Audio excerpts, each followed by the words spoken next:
All right. So as Luigi just said, I will kind of try to talk about two things at the same time.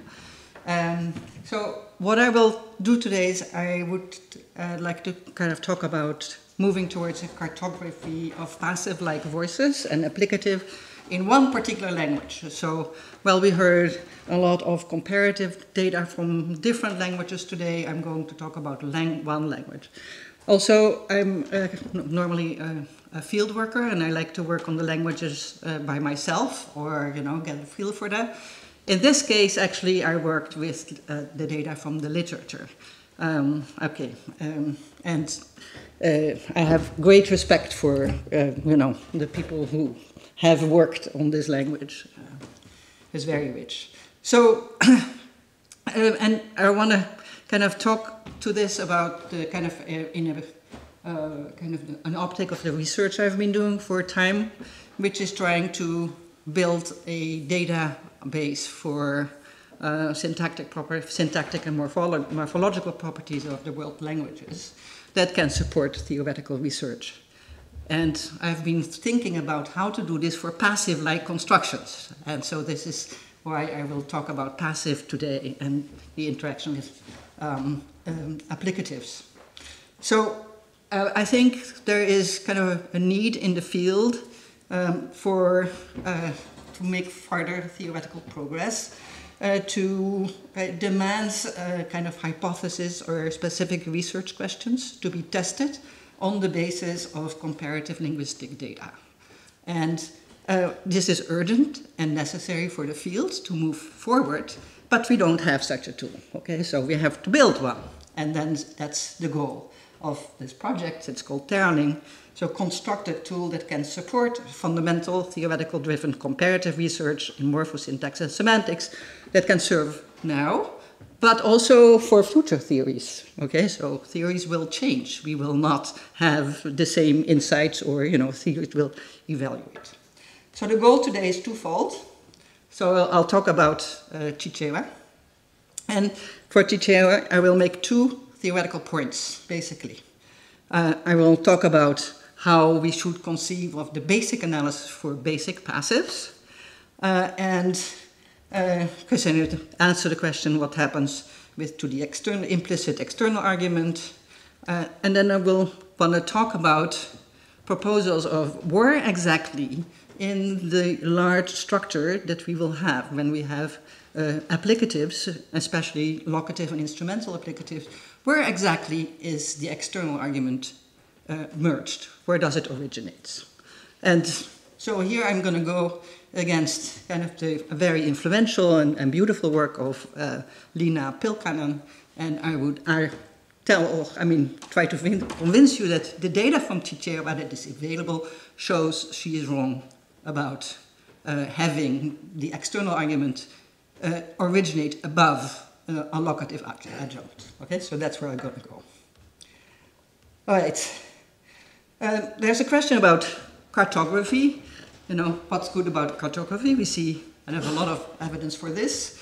For me, kind of the cartography approach is important, and I feel like when I work on languages that I'm in a I'm blind in a forest, deep forest, with a path that I can't see for me, and I have a flashlight and a backpack with some tools, and I need to find the path of, you know, where is the path that will bring me to where I want to go, the pot of gold or whatever it is, the solution of my problem. And here is where cartography is really important, because at one point when there is different, you know, kind of paths available, I can look on the right and I can look on the left, and I can see, okay, where in the structure am I? Where in the cartography? Where is the geology? Where am I actually in this path? What is the region in which I'm finding myself? And I can use tools to do that, right? So that's, you know, kind of my personal kind of interest. And so what it is, it's, you know, it needs kind of, if we want to talk about comparative, you know, kind of the atoms of syntax, or the atoms of the structures, it needs to be strongly decompositional, because wherever we look within a language, we see structures are much more complicated than we think they are. And then if we look at comparatively, we say, oh, you know, things are much more complicated than we think they are. So then it's compatible with anti-symmetry, and the minimalist program has a lot of important kind of results that come out of the work on anti-symmetry. The fact that languages are very strongly anti-symmetric. There's an asymmetry between left and right. So Cinque's work on this is, of course, Kane's work, but Cinque's work on this is very important. And we need to have kind of rich descriptions, but simple grammars. Right? So this is kind of merge-based structures. Okay, so this kind of approach contrasts with some of the recent developments in minimalism. So kind of some of the recent development in minimalism have been like things are too complicated. Let's reduce the structure and see what we get. And let's see what we can move elsewhere, okay? Where we can shift off things out of the syntax. And that's, for me, and in my research, it's the wrong approach. The approach is to say, let's see if we can make the syntax such that we get transparent interfaces and we get kind of a better kind of handle on some of these important questions. Okay, now I need to go to the next page. Oops. Why does it do help? It does 2 pages. Okay. It went all the way through.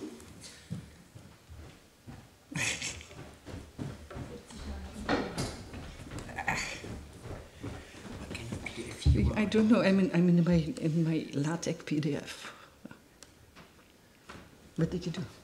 And so if you normally I just do this. So this should be fine, right? Okay. I might make you exercise more. Okay. So why if this is not my other? Why doesn't it go up? Okay. Okay. I think there we. Okay, that's fine. Okay.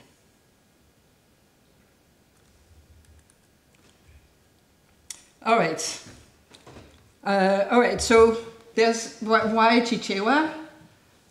Because also I'm working on a problem in Japanese in modal passives, which actually looked quite like CiCewa, and so I want to see if they were actually similar. Now, CiCewa, there's much expertise in the field on Bantu languages, and Bantu languages figure very prominently in the theoretical kind of development that we have seen. You know, this is accumulated knowledge, results of sometimes of research by generations of scholars that are often native speaker linguists, and sometimes they span entire careers. Okay? So for CiCewa, there are 2 giants, native speaker linguists, that play a role.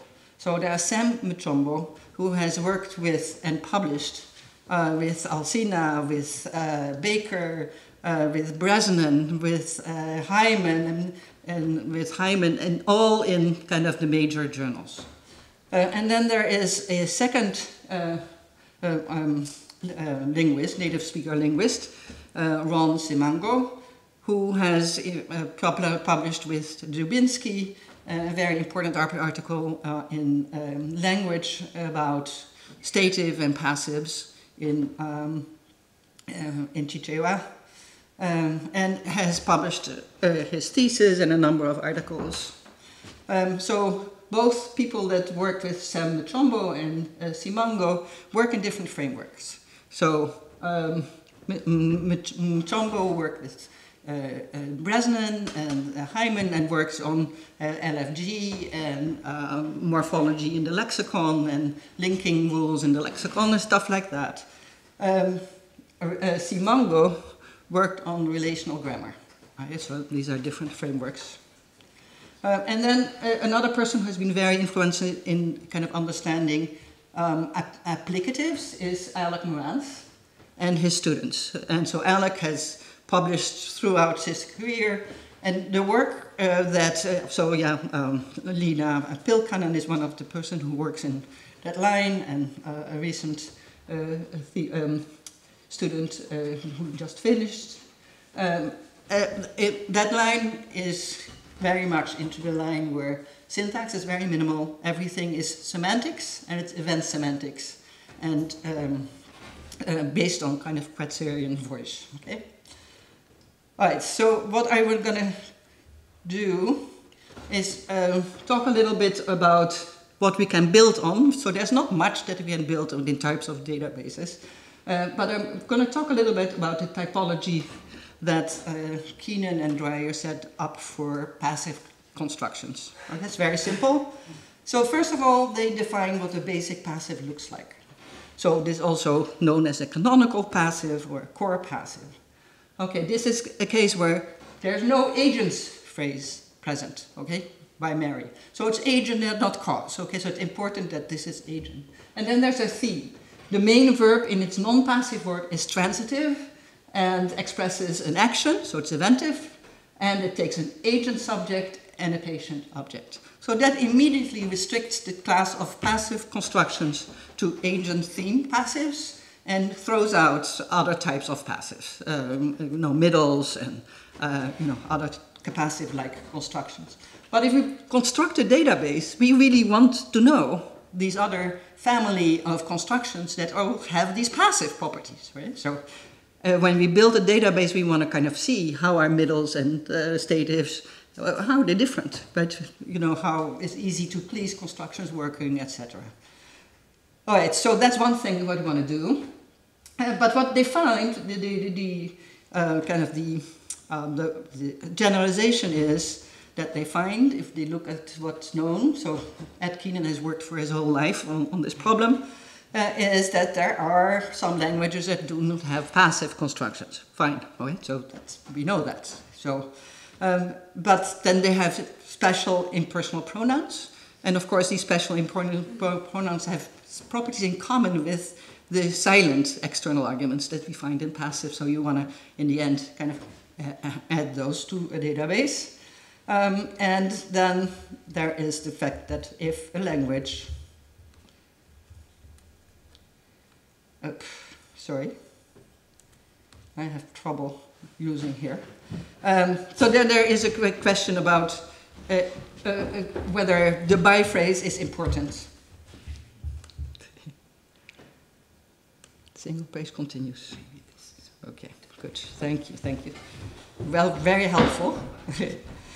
So then there is the question about if a language has a passive, then it has a passive with a silent external argument, okay? And that's the only passive languages can have. So the core property of passive constructions is one in which the external argument is silent, okay? By phrase can vary, but that is not a four-core property, right? So that's other thing, an important one. Right, before I go to CiCewa, I want to make some clarifications about terms I'm going to use and make some theoretical assumptions, kind of avoiding kind of the problem of talking about voice. So passive is a type of voice. So what is voice? So I'm going to assume that the cartography of VP shells, it is strongly decompositional, made up of elementary predicates, flavors of little v, a la Hela and Kaiser. So an agentive verb with an action, a verb, a kind of an eventive verb, is going to have a structure where there is a big VP shell and a small VP shell headed by some silent element, which means do or cause or kind of flavors of that. So these are little v's. So here I use little v as a light verb. But I don't use little v for the notion that something becomes a verb. So I'm not using it as a verbalizing as distributed morphology will do. Then I'm going to assume that voice, or active voice, is actually not responsible for introducing the external argument at all. So this is the proposal that Angelika Kratzer did in 1996, and which has overtaken the field. Okay, so if you want to talk about this, you can talk about what I've just said. You have to say voice is the introducing that external argument, and it gives you a kind of a semantic, event semantics. Okay, so this might actually, so I'm not assuming that, so forget that.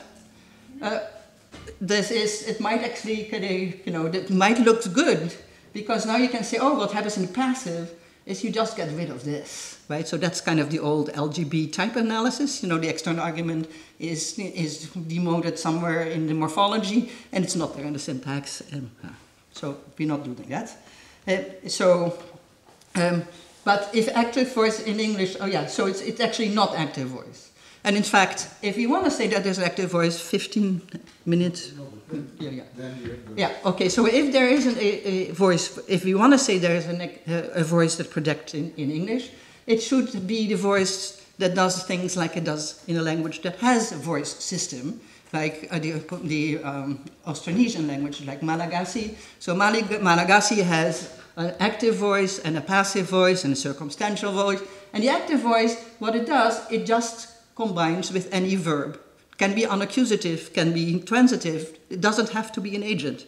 And so this basically just says, my highest DP is the one that's going to be externalized. That's the one that will move. Right? And then if you look at the active voice in Malagasy, it's a prefix. If you look at the passive voice, what's called a theme voice, where the theme becomes the subject, then it's a suffix. Right? So what this suggests? That suggests it's smuggling. So that's where we go with. So how should we understand the notion of voice? So basically, voice is a vehicle that enables arguments to get to their syntactic positions. Okay, and that can be done by smuggling. Given this view, a passive voice has no semantic properties at all and does not really directly interact with argument structure. So it can combine with something which is a clause or a TP, but it doesn't have to, it's more like a C-like element. All right, so then there's the problem of how we get rid of why the external argument is silent. So sometimes people treat voice and applicative as the same, and then there's whole articles written about how they're dissimilar. They're treated as adding arguments, but that's wrong, in my view. So what the applicative does, it adds arguments or adjuncts. And it interacts with the cartography of the clause. That's where these things happen. But for voice itself does not add or reduce argument relation structure. So how do we do with the, how do we get a silent interpretation, or how do we get a silent subject? Well, there's two ways to deal with implicit arguments. The voice literature, in the voice literature, it's not projected in the syntax unless there is an active voice. So it's part of the semantic, then it's pushed to the semantic interpretation of the base from the verb. The external argument is projected in the syntax, but demoted in the sense that it becomes a chômeur, and it's silenced for principled reasons. So that's the smuggling analysis of Collins and Belletti and Collins and the point of view that's had. That's actually a very simple way that uses the pieces that we already need to achieve these results. All right, so now we get to the data on CiCewa. So it's also written differently, CiCewa. This is the latest spelling that the CiCewa speakers assume. So it has a passive-like voice, and it has a stative, anti-causative, middle-like voice. And they're distinct. They're not the same form. So there's examples in 4a and 4b. Both of them means they can be translated in the same way, but they don't mean the same thing.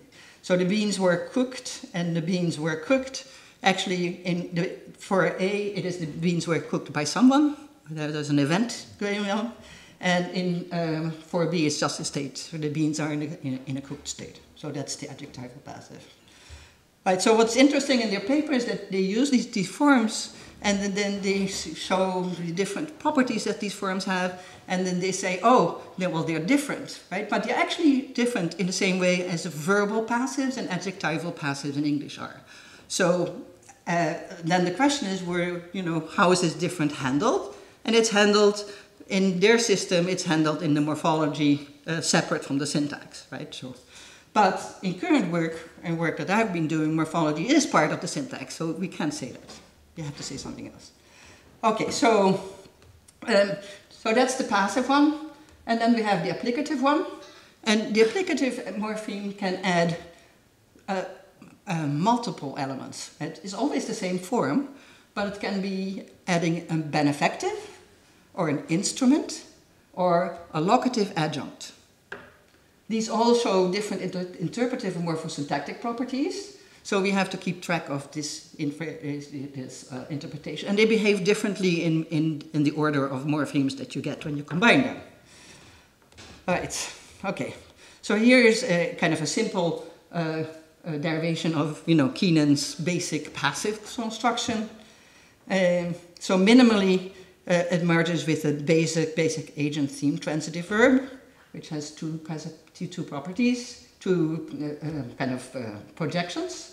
So we have the property of the passive voice, which basically says, I'm a suffix, and that suffix property is basically expressed by saying, I need a dependent on my left. Okay, I need a verbal dependent on my left.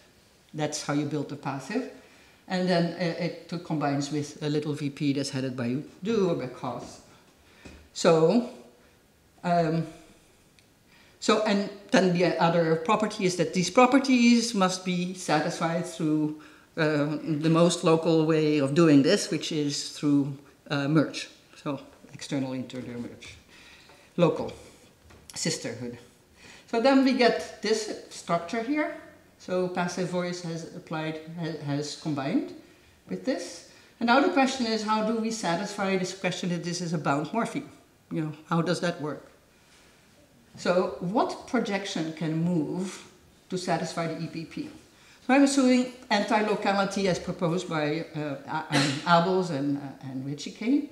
And that says that an immediate complement of a head is actually prohibited from moving to its spec. So this movement is out. But what happens instead is you move the complement of Y. So you move the complement of do, and that's the one that gets attracted. And that's smuggling. So here we have the big VP shell that has the theme in it, and it goes up, and it effectively demotes the subject. If voice is like an infinitival C, as Chris proposed in his original book article, then this is silent for the same reason as in some infinitivals you cannot pronounce the subject. It's a big pro. So this is more like a C-level element. And it's the kind of the C projected from spell out. So it must be silent, okay? And this must be going. So this solves the minimality problem because the object never moves over the subject. It doesn't intervene. It's smuggled inside something else. Okay, it's move time. And then the theme, of course, is closest to the T.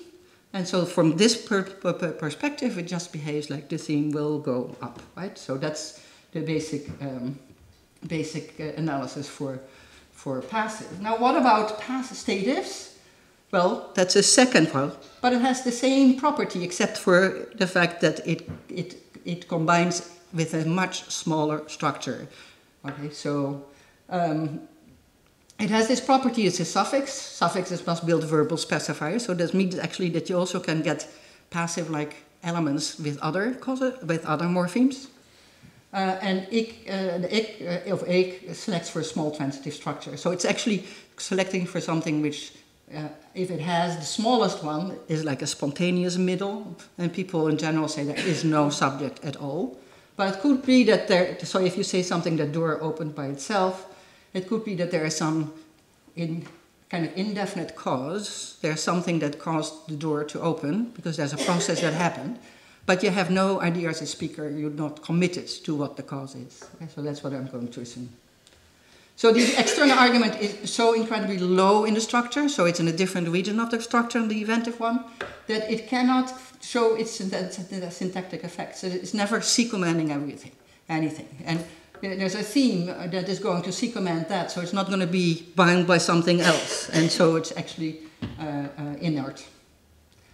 Okay, so what we see for variation, this is database related, in a closely related Bantu language, Chitumbuka, it actually, this stative marker, which you find in many other languages in Bantu languages, is actually used as the generalized passive. So it's the one that is used for all this passive. So where there's just one form. Okay, so what's unclear is how many attachment signs there are low in the structure for this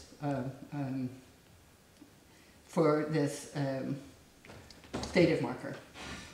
Okay, so if here's a lesson, like where English or other languages use the same for, CiCewa uses two different forms, but formal properties are shown to be the same. Okay, so for example, if you passivize, passivization can follow, you can first causative, it also has a causative suffix, and then you can passivize a causative or an applicative, and statives cannot do that. So that's basically because they occur at a different height in the clause structure. The stative is very low, the applicative is in between, it's lower than where the causative would be, and the passive is higher. And so this is basically a kind of cartography of different positions where these passive-like voices can be. And then there's a phonological transparency between the stative affix and the verb stem. It does not obtain between the verb stem and passive. Well, that's because the stative is so low, it interacts with the root, and so basically it can be lexicalized and interact phonologically. The stativization is constrained especially in a way that the passive is not. Well, that's also because the aspect that is hanging out very low is very restricted. Whereas if this is much higher, there's more aspectual, properties that can be there.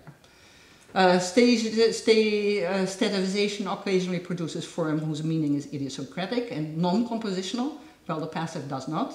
Okay, that's because lexicalization happens close to the root, and once you have kind of formed that, it is like a phase and you can't interact with the semantics of the root.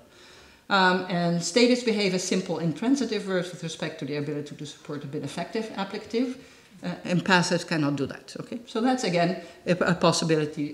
Actually, this is not true for benefactives. Yeah, so benefactives cannot follow passivization. And then finally, there's this interesting fact about the fact that this stative morpheme can also yield a potential meaning. Basically something that is translatable in English as able. And this is cross-linguistically also extremely common, that you use the same morphology for passive morphology or middles that you use for ability constructions, which in English you can translate with able. So here you have break, it can be stativized, this is broken, in a broken state, but it can also be passivized. It has been broken by someone. But if you have a verb, so this is an accomplishment verb. If you have a verb like bite, then it cannot be used as a stative. That's out. But it has an interpretation which is biteable or breakable. Okay, like that. It can be bitten. All right, so this is basically related to the Japanese that I was talking about. So if we look at able kind of constructions, we see that in some languages, like in English, able is the modality which is expressed, but the passive is not there, so you can translate it, it can be bitten. But in Japanese, what you see is the passive morphology. In Turkish, you see both the passive and the ability case. And in CiCewa, you see only the passive case, and in Mandarin, you see only the modal case, and the voice is silent. Okay, so there is kind of a very kind of interesting fact that these low passives can combine with modals, kind of ability modal, which is in Cinque's cartography right next to the low voice. All right, so here we go to the applicatives, and Already over time, okay. All right, so we have three types of applicatives, one form, and they each behave differently with respect to passivization. Okay, that work comes from Simango, 1985. Actually, the literature that you find, you know, in the big journals has some things like these in footnotes because it didn't fit into what they were saying. So they were kind of, you know, so listen, always pay attention to footnotes, and because there where the problems are that people couldn't solve. But I actually had the wrong idea about this because of, you know, the way you remember things. So each of these behave differently with passivization. And I gave them different colors to help you understand it, because otherwise, you know, you get, because they can be in two orders, then you get confused. So the benefactive is yellow, the instrumental is blue, and the locative is red. Right. I hope I did this consistency. So basically the result that you see if you look at all the data, that the benefactive must be in the domain of the passive, that it actually cannot be, it can be, I have to move, yeah, it is within the VP basically, right? So it's there. So you can passivize a benefactive, and the benefactive will promote. But you cannot kind of do a benefactive once you have done a passive. Okay, so passive cannot. This is the order of operations basically. What this cartography gives you is, you know, you first form the benefactive and then you add the passive, and then you do passive. You know, you get smuggling. But if you have done that, then you can have an instrumental that you form on the VP, and that can be passivized. Okay, so that's what this says. So it's really kind of old rule ordering, like what precedes what, and what morpheme orders do you get. Okay, so that's basically the basic story for CiCewa. And then what we find is that for the locative, the adjuncts actually cannot combine with the passives, and the whole literature says CiCewa has locative passives. That is, locative can be a subject in passive constructions. Right? So there are some problems in the literature that I'll talk about. Here's examples from the benefactive. And for each of these cases, each of these morphemes, you have to see what the complement is. You know, how it's restricted to verbal classes, kind of what it can combine with and what it cannot combine with. And actually, I couldn't find all the data I needed, so it's actually not complete in what I have here. But basically, the benefactive applicative can combine with a transitive structure.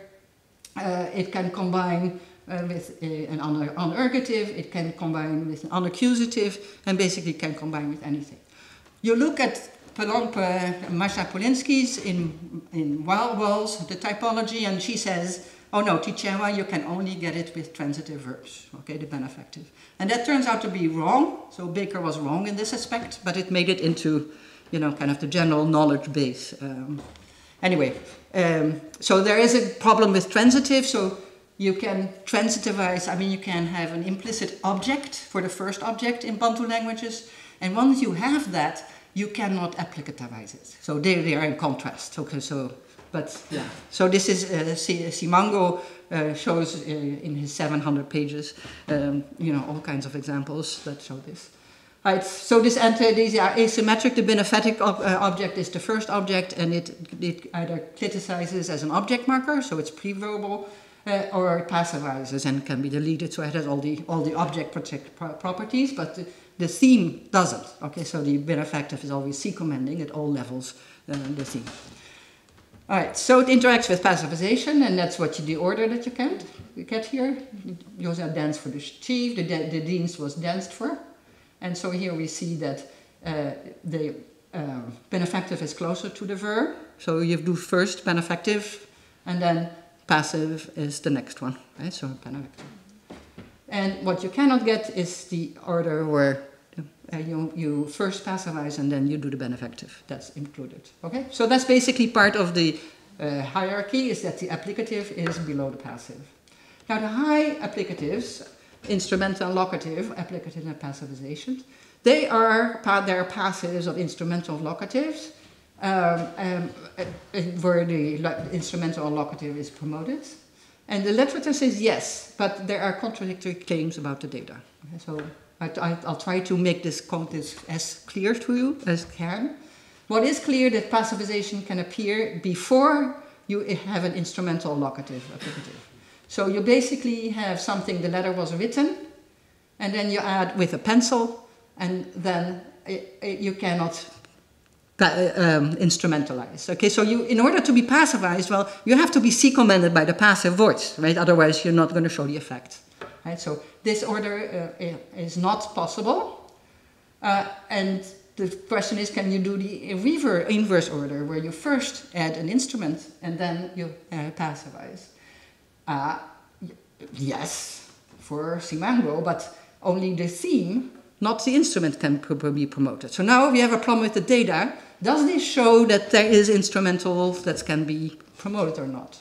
And so what he shows is that actually, if you combine it with an unergative verb first and then you passivize it, the effect is fine. Okay, so here we have, so it's an interaction with the theme that prevents you from doing it the other way.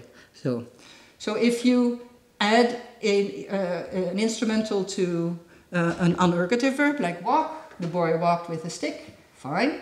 You can pacify this, the stick, and you can actually criticize it as an object marker. The boy walked with it. You can also say the stick was walked with by the boy, and that's fine. Okay, so fine. Instrumentals can pacifize given the right appropriate post-verbal structure. So you have to work out what the post-verbal structure is. Right. Right. So this is basically problem with negative results, and so if it cannot work, it doesn't show that it shows you that there is no kind of passivization possible for instrumental. It just tells you that might be another reason why that is excluded. Right. So you have to work more. Okay, and then we get to the locative adjuncts. They look like a passive, but it is, in fact, there's another way in which you can get these locative subjects. Okay, and that's what Simango shows. Mm-hmm. All right, so here is, and the literature, I mean, you look at this literature and you say, no, Alcina and Trombo, they all say that locative can be passive. And then there's Simango who says, no. So now the question is, are these very different speakers from different regions, or are they just that, you need to do more work to kind of show what's going on, right? So anyway. So it looks like a passive. So if you have 23a, beans were cooked in the house by Joyce. So here we have passive, and we have the locative following the passive. Okay, which we just said. Okay, almost there. I just said the locative is actually combining to is added after you have done the passivization. So here you get the beans were cooked. And then you add a locative adjunct in the house. And that's what the instrumental does. And this is what the order says. But then you can also have this sentence in B, where you have the locative phrase, munyum, which is basically in-house. This is actually mu and then nyumba. Agreeing with the cook. And it's past and applicative and final vowel. So here this is the past and the applicative. So it has the same order as here. So first passivization and then. So what's going on in this case? Looks like passive. But he actually argues, and I think quite convincingly, that this is formed by another process which you find a lot in Bantu languages, which is locative inversion, where a locative becomes a subject when there's an unaccusative type construct, kind of configurations where we are. And how he does that? Actually, quite beautifully. So what he shows is the order 23b is actually only possible with this order, where locative is after passivization.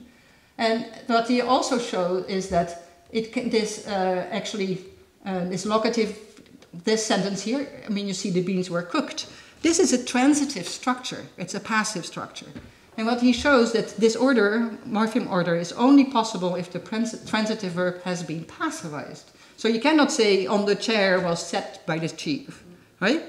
Or on the perch was drunk by the chief, right? So what does this show? Well, it shows this is not, this is a transitive structure which has been passivized, and then you add the locative, and the locative cannot passivize, but there's another way in which this locative can become a subject, and it's locative inversion, right? So that's this.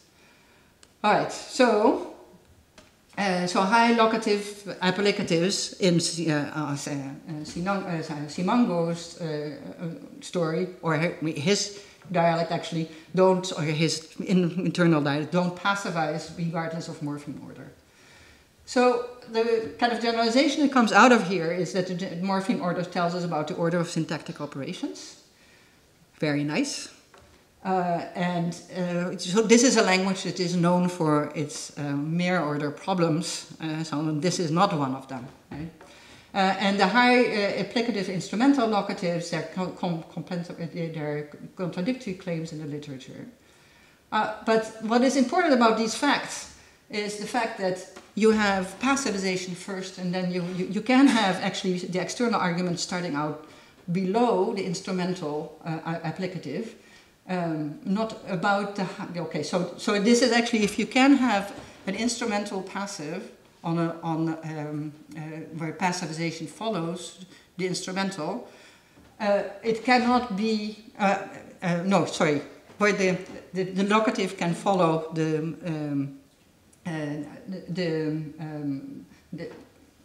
applicative, it must be the case that the external argument, so if you can follow, if you have an instrumental that can follow the passive form, it must be the fact that the subject actually can start out below the instrumental or the locative, because otherwise you can't get this order. Now, there is literature like Bill Cannon who very insists on making the claim that the subject, the external argument voice, is always above the instrumental or the high locatives, right?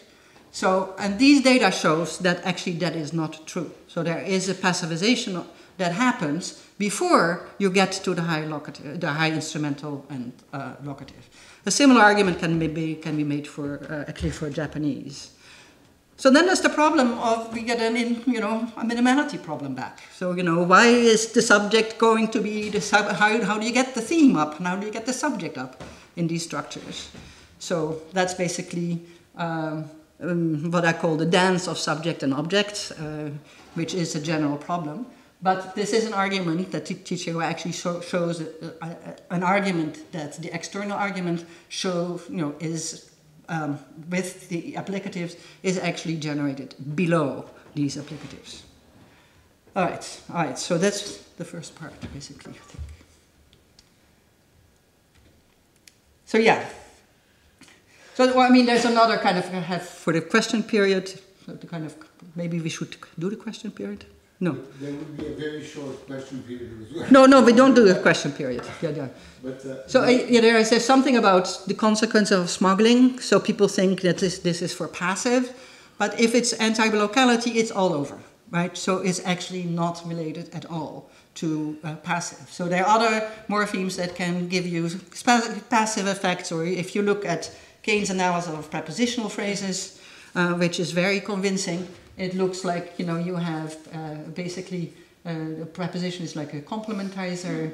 The object of preposition has moved to a case position, and then what moves is the VP around it. So you get kind of what we teach as an adjunct structure, with a VP that has an adjunct, kind of PP adjunct to it. Right? So anyway, all right. So this is one. Now I need to go to the other one. So then the problem is, I'll tell you a little bit about what this project is about, and window. It's very small. Here. No, I have to do the page again. Full screen! Help! I know how to do this normally. The green one. The green one, okay, the green one. Okay. Oh. And then you can just... Make it big. Okay. All right. Do you want it continuous or... Continuous. Okay. Yeah. All right, so I'll talk a little bit about, the second part is how we go from the cartography of CiCewa, this one case, and how we build this into the database. And I won't have, a full account of that, but I can give you an idea of how we would do it, okay? So what's the general goal of this project? I already told you about this. I'll give you an introduction to the platform. It's a relational database-backed web application, which is open access, open-ended, community-based.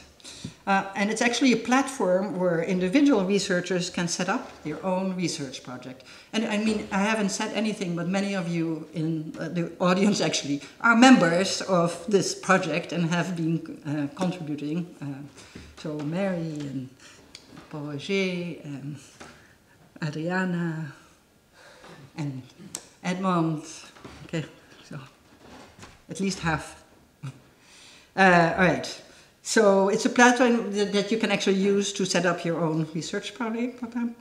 And I'll tell you a little bit about the current state and how it's set up, and give you an example of a very slow kind of elementary, and how to construct a database for passive and applicative in Bantu. So I'll probably do that as a special group.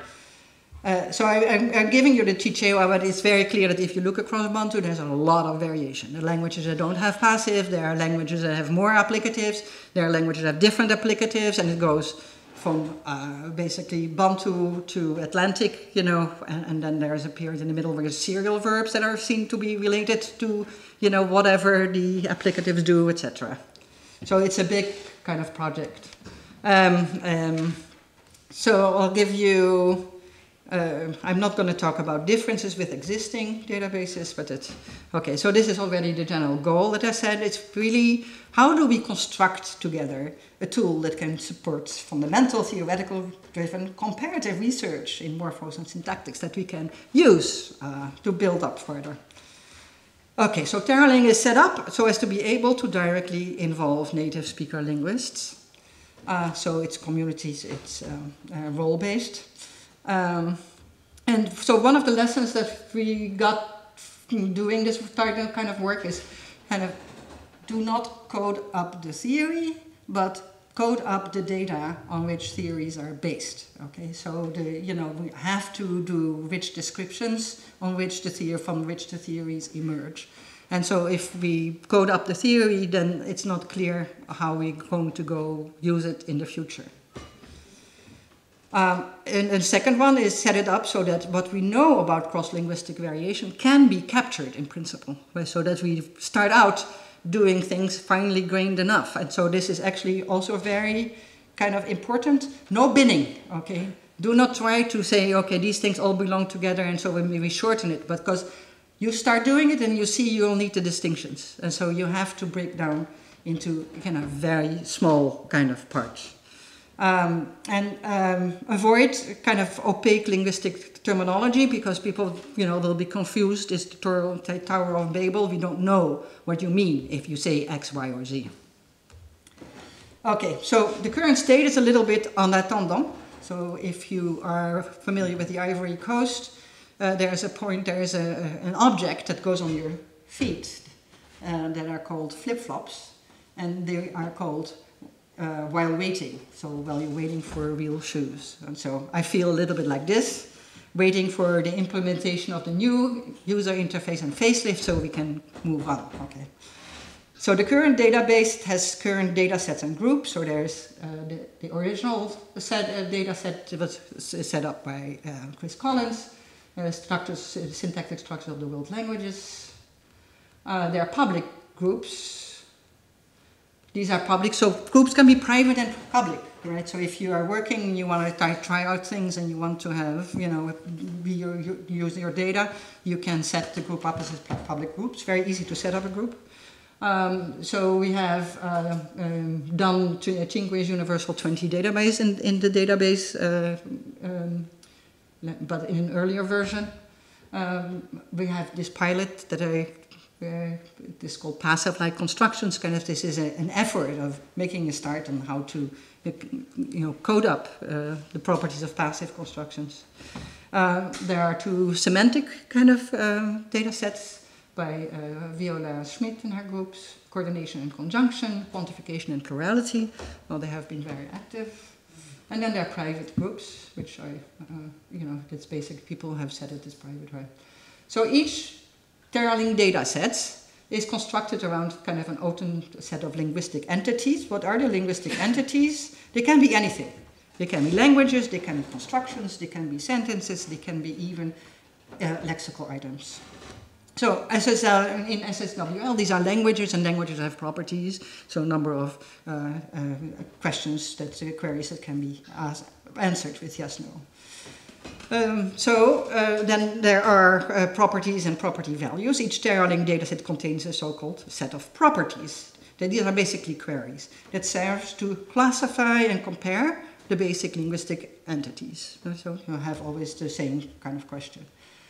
And then property, what is a property? Is essentially kind of a yes-no question that can be answered for each linguistic entity in the data set. So you could ask, is the numeral 1 preceding the noun or following the noun? Is the numeral 2 to 4 preceding or following the noun? And then you can have an answer, yes or no. And it can, if there are variation, you can say yes to everything. So you get kind of pluses and minuses, basically ones and zeros.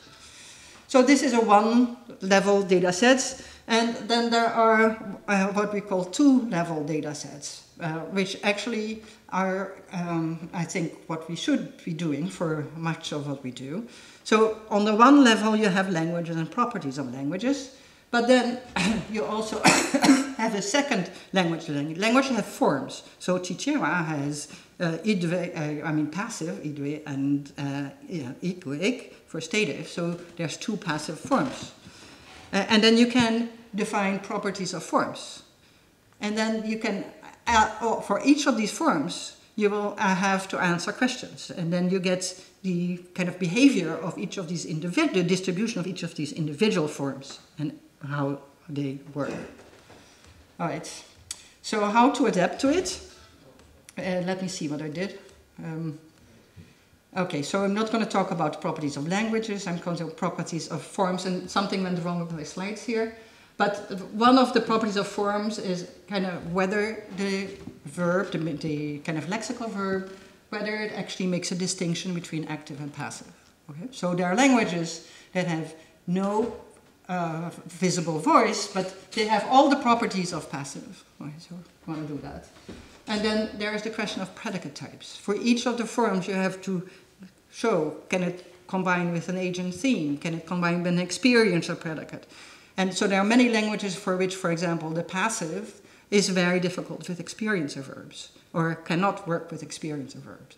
So sometimes they can, if you have a verb like see, it might look like you actually can passivize it with an experiencer verb, so you can have something, the family was a scene, but actually there's semantic drift. Now it means visit, and it doesn't mean see, right? So it actually has a different meaning, and if you try to do it with the physical kind of experience seeing, you can't passivize. So there's a kind of a lot of languages where experiencer verbs are actually not passivizable. So you want to do the predicate types. Can it be an unaccusative, etc.? Okay, so here there is a kind of a toy example from CiCewa. So we have properties of forms, but this is not the way it's going to be presented in the database, right? The database basically says, okay, you have these forms, here are the questions that you have to answer for the forms, and you have to answer it for all the forms. So for example, is there an active-passive distinction on the verb? Well, we have forms. We have to first find out for each language what are the forms that are that are relevant, and we don't want to find the forms that are not relevant. They have to emerge from this system. So you have these two forms, stative and passive, and then we have the stative followed by the benefactive. We have the benefactive preceding the passive, etc. So each of these will be forms. And for each of these, you will have to answer these questions. Well, so CiCewa is a language where it uses, there's no zero voices there. They're all voices, so they are yes everywhere. But if you do this for English, as I show in the next slide, actually, you can argue that English doesn't have. It has a silent voice. It doesn't have a voice.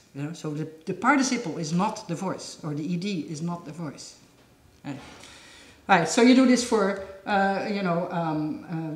what the aspectual properties are. So is it eventive or stative? Okay, so you do aspectual properties, and then you, I don't know why I say stative here, this would be no. So for each of these, you have to answer the same questions. And so you get kind of a very, can it have a biphrase or can it not have a biphrase if they're biphrase? So if you have a language where there is no biphrases, it's going to all be no for all these forms. If there's a language where you have a biphrase and a from phrase and a with phrase, all in passive, like CiCewa actually has these different prepositions in biphrases, then you will put this into these forms. And if they don't, right. Okay, so here's just a kind of a simple list of things that we know we need to ask for. So can you have agent theme? Can you have an inanimate cause, a subject with a theme? Some languages cannot do that. Can you have an experiencer, a theme construction or a theme experiencer construction, etc. So can you have a simple and accusative, some an ergative? What happens with double objects? And so you basically have to break it down into all these little things, and then you have to code it up. So the way to code it up, the way that we did it in SSWL, is too cumbersome. And so it needs to be done in kind of two stages. One stage is getting data, okay, by basically giving instructions about what you need to check. And then it's kind of coding these data, which is just, is it yes or no, right? The basic things have to be very simple, the basic questions to answer. So this looks like, yeah, of course it's going to be a ton and a ton of properties. But yeah, we know that actually that is necessary. We need to kind of know how within a language these different stative kind of constructions are different and how they kind of compare cross-linguistic, kind of moving towards the genome. Okay, so here's kind of another example, a toy example from English with a table of variation. So English has adjectival passives and verbal passives. It has middles with just a verb.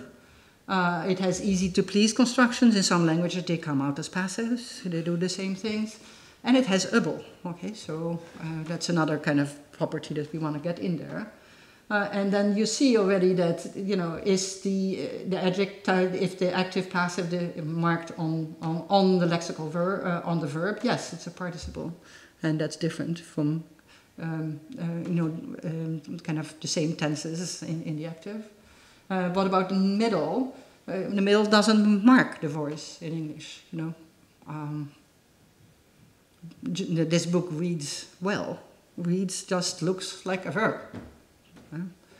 What about easy to please? Well, no, please doesn't mark anything. What about able? No, able doesn't mark anything. So, this comes out very different from a language like Japanese, where it's all going to be rare all across. All these. Or easy does a different thing with easy, but easy is also kind of part of this.